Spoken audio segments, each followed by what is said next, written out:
No primeiro episódio dessa série, a gente monta um ambiente low-key, controlando a iluminação para ganhar um ar de mistério no nosso personagem. Agora a gente vai fazer exatamente o oposto e criar uma cena bem iluminada, o tal do high-key. Eu sou a Fernanda Simões e vou te mostrar como eu planejei e executei a direção de fotografia dessa cena que a gente vai gravar. Mas antes, se você gosta desse tipo de conteúdo, não deixa de se inscrever no canal do AV Makers para dar aquela força.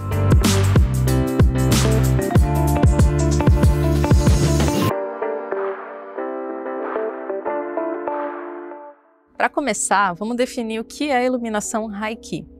É uma técnica marcada por um ambiente bem iluminado, elementos normalmente em tons claros e baixo índice de contraste entre a luz principal, preenchimento e a luz do ambiente, em torno de um stop mais ou menos de diferença entre uma fonte de luz e outra, incidindo sobre o assunto e o fundo. Tanto no low-key quanto no high-key, o fundo tem bastante influência na criação dessa estética.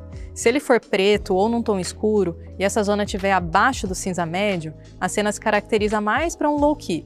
Agora, se o fundo estiver acima do cinza médio, seja em um tom claro ou até um branco total, e obviamente combinado com uma iluminação quase uniforme no personagem e outros pontos de atenção, ou seja, sem grandes contrastes, sem zona escura ou regiões de sombra no quadro, aí a gente pode falar que é uma cena high-key. Se você tem um fundo extremamente claro e algum elemento que compõe o quadro for escuro, esse contraste vai se destacar naturalmente com essa diferença de tons.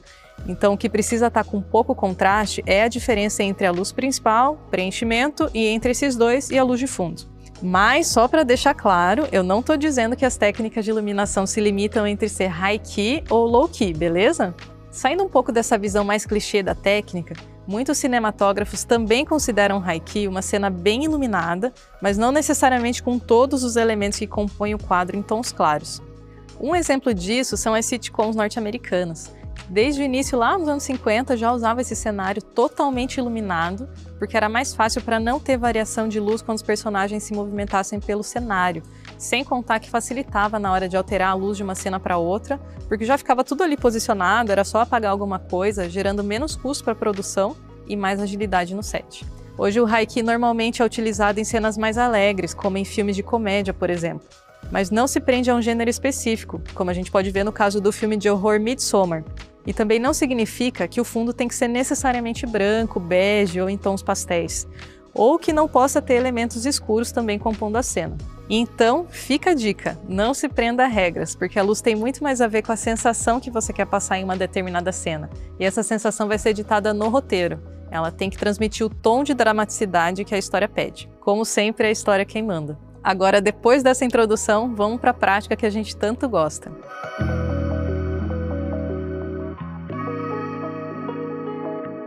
Se para ilustrar um ambiente low-key a gente optou pelo fundo totalmente escuro, agora para o high-key a gente vai deixar ele muito bem iluminado. Vai ser um ambiente mais minimalista, com poucos elementos, mas o suficiente para criar profundidade e trabalhar um pouco mais a luz, porque também qual que é a graça em deixar tudo muito igual, né? Sobre o roteiro, o nosso personagem é um escritor literário chegando na sua mesa pela manhã para mais um dia de trabalho. Um escritor das antigas, um meio retrô saudosista que ainda não abriu mão da máquina de escrever. A inspiração desse cenário foi o curta-metragem paranaense Nigredo, dirigido pelo cineasta Albert Silva e fotografado pelo mestre Carlos Ebert, que é um dos maiores nomes da nossa cinematografia nacional. Ele é bem interessante e a cinematografia está impecável, vale muito a pena ver. E no portal AV Makers, na formação de Color Grading, as brutas dele, algumas partes foram disponibilizadas no curso Prática e Criação de Portfólio. Na cena em questão, o fundo infinito está completamente branco, chegando até a estourar no chão e nas paredes, dando um ar bem lúdico e irreal, já que ele acontece no sonho do personagem principal. Outro filme que também fez uso dessa estética é O Que Nos Move, dirigido e fotografado pelo João Castelo Branco, que é instrutor dos cursos de direção de fotografia lá do portal. E esse curtinha foi produzido para ilustrar o curso de introdução aos movimentos de câmera e maquinária.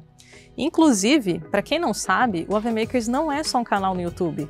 É uma plataforma de cursos de audiovisual e fotografia, tipo um Netflix, que com uma assinatura mensal você tem acesso a todos os cursos disponíveis, desde direção, roteiro, cinematografia, áudio, até contrato e direito autoral tem, finanças, profissionalização, viabilização e distribuição de filmes, enfim, a lista é grande. Então, se eu fosse você, eu dava uma olhada na carta de cursos, que eu tenho certeza que pelo menos alguns deles vão fazer uma diferença enorme na sua carreira. E se você se empolgar, pega esse cupom de desconto, que aí não tem nem desculpa para não começar já. Mas se ainda assim você prefere ficar aqui no rasinho, dá uma força pra gente continuar produzindo conteúdo gratuito.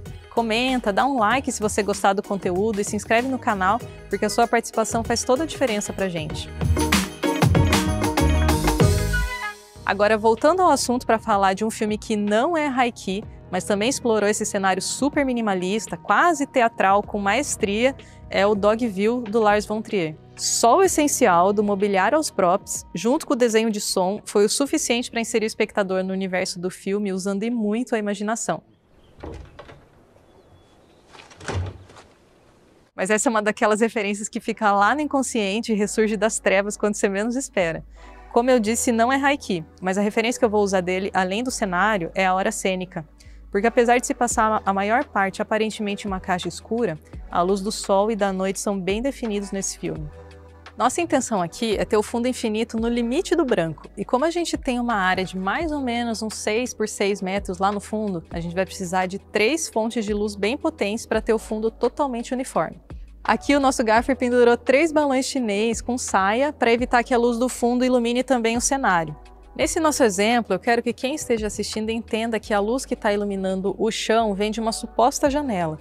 Para isso a gente colocou um Aperture 1200 lá na pontinha do cenário, para fazer como se fosse uma luz entrando entre o personagem e o fundo, e iluminando também aquela plantinha no cenário, como se fosse a luz do sol. No talento a gente vai com uma fonte de luz grande como luz principal e ela está rebatida. Por quê? Porque aquela luz que está vindo direta do sol, entrando supostamente por aquela janela, está para trás dele, a luz que ilumina ele é a luz que está no ambiente, rebatida em todas as superfícies. Então, quando você está num quarto e entra a luz pela janela, a luz natural desse ambiente está rebatida nas paredes, no chão, no teto e até nos móveis. Se tiver cor, ela ainda volta colorida, repare. A ideia aqui era trabalhar com preenchimento e um nível de contraste entre 1 a 2 para 1, ou seja, uma diferença de um stop entre o lado mais claro e o mais escuro do rosto do personagem.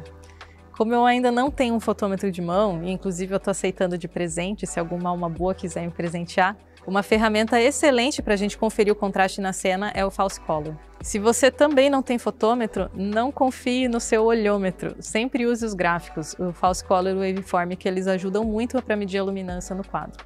Como preenchimento, a gente também vai ter uma luz rebatida, porém difusa. A gente vai usar um 600x difundido num frame com um 3010 e ele está indo para a parede do nosso fundo infinito.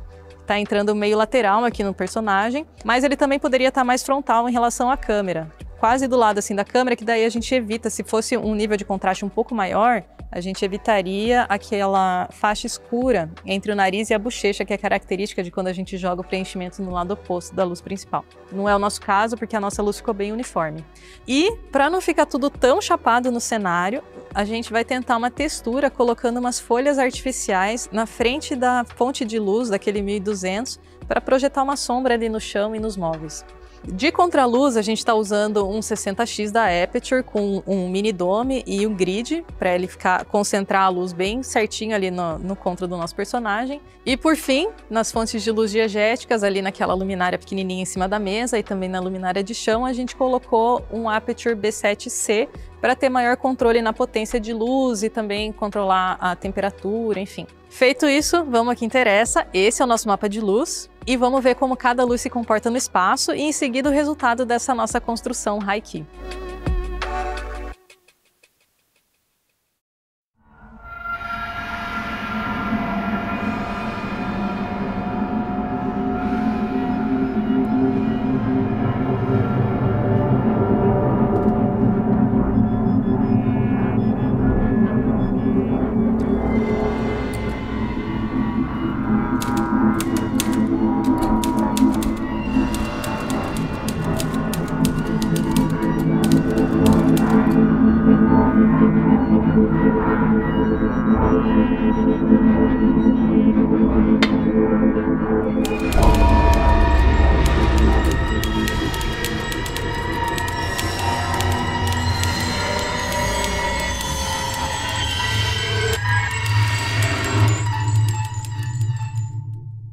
E eu queria só aproveitar para agradecer a nossa parceira Armada, que é uma locadora de equipamentos cinematográficos de Curitiba e São Paulo, e inclusive esse estúdio e todos os equipamentos que a gente usou para montar essa prática são deles.